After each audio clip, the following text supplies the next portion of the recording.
Hey, it's Jake Willems here. Today I'm going to talk about verbs in your writing. The verbs are like the pulse, the heartbeat, the rhythm of your sentence. You want them to pop, you want them to inspire, you want them to sizzle, breathe life into your writing.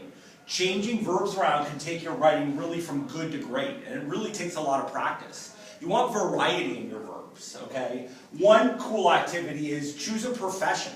Let's say you were going to do a chef, and you think about all the different verbs or actions in that profession. So if you scroll down, you see you can use those verbs in different contexts. If you see, he froze me out of the group, the verb to freeze, instead of just saying he was mean to me. Or I spiced up my writing with flavor, instead of I became a better writer. Or he shredded me to pieces. I baked in anger. The running back sliced and diced his way. Those are all cooking verbs that I took out of context, and they're now cool action verbs. So you could try that with a different profession. Come up with maybe a list of 20 verbs and see, could I use these out of context? When you're writing about a good verb, the difference between to slog versus to walk, the difference between to run versus to bolt, the difference between to walk versus to strut with swagger, right? Those subtle differences and when to use those verbs can really make a big difference in your writing. Now, generally with literature writing, if you scroll down, you want strong action verbs in the active voice and present tense.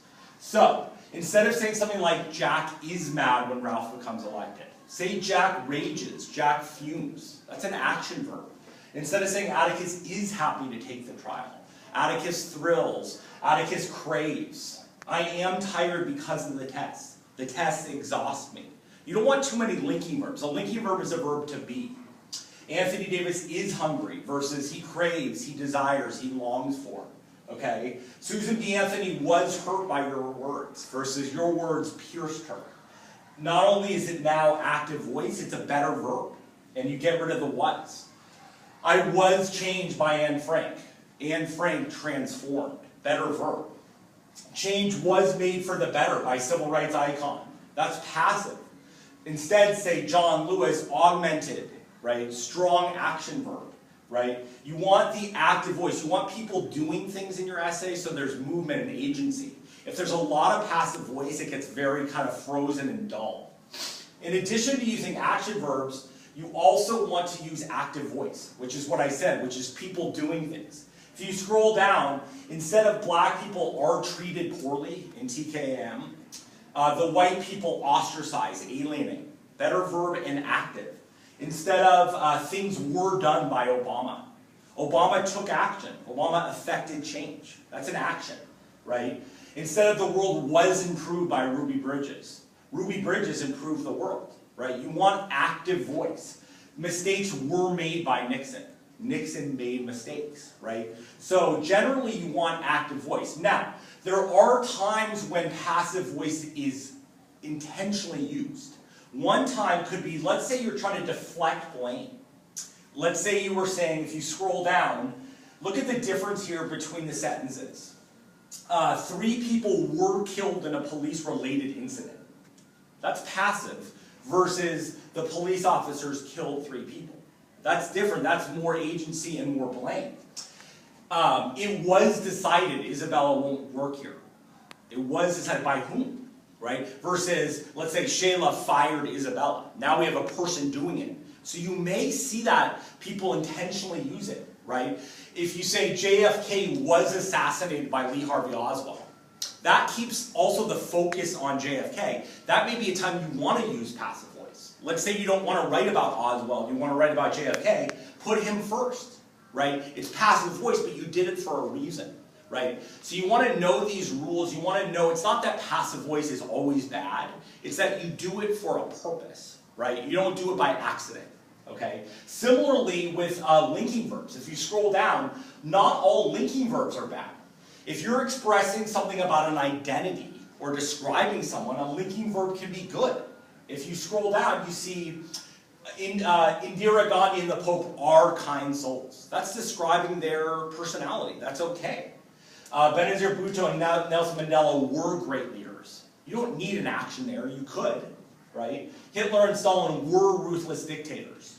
Jerry Rice is the greatest football player, though Brady is giving him a run for his money. So here, linking verbs are okay, right? They're a state of being. But the point is, you're not just littering your essay with all linking verbs. You do it for a purpose.